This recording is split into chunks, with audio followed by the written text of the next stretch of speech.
இதுவரை 11 PKL சீசன்ல இல்லாத ஒரு கேவலமான அம்பையரிங் இந்த சீசன்ல பண்ணிட்டு இருக்காங்க. ரொம்ப கேவலமா பண்ணிட்டு இருக்காங்க.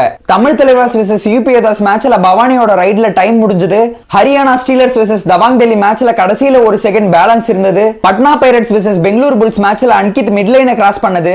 தவாங் டெல்லி வெர்சஸ் பெங்கால் வாரியர்ஸ் மேட்ச்ல கடைசியில ஒரு செகண்ட் பேலன்ஸ் இருந்ததுன்னு இன்னும் நிறைய தப்பான டிசிஷன்ஸை சொல்லிட்டே போலாம். 10 வீடியோஸ் கூட பத்தாது. வின் பண்ணணும்ன்ற வெறியோட முழு மூச்சை போட்டு உயிரை கொடுத்து ஒருத்தவங்க விளையாடும் போது நீங்க எவ்வளவு நேர்மையா நியாயமா துல்லியமா தீர்ப்பு கொடுக்கணும். சரி, ஏன் சார் இந்த டிசிஷனை கொடுத்தீங்க அப்படின்னு கேட்டாலே கிரீன் கார்டு எல்லோ கார்டு கொடுத்து உட்கார வைக்க தெரியற உங்களுக்கு ஏன் சார் கரெக்டான டிசிஷன்ஸை கொடுக்க தெரியல? இது ஒன்னும் ஒரு மேட்ச்ல 2 மேட்ச்ல ஒன்னும் நடக்கலையே, எல்லா மேட்ச்லயும் நடக்குது. நீங்க ஒன்னும் புது அம்பையர்ஸ் ஒன்னும் இல்லையே, பல சீசன் அம்பையரிங் பார்த்தவங்க தானே. அப்புறம் ஏன் இந்த சீசன்ல மட்டும் இவ்வளோ தப்பான டிசிஷன்ஸ் வருது?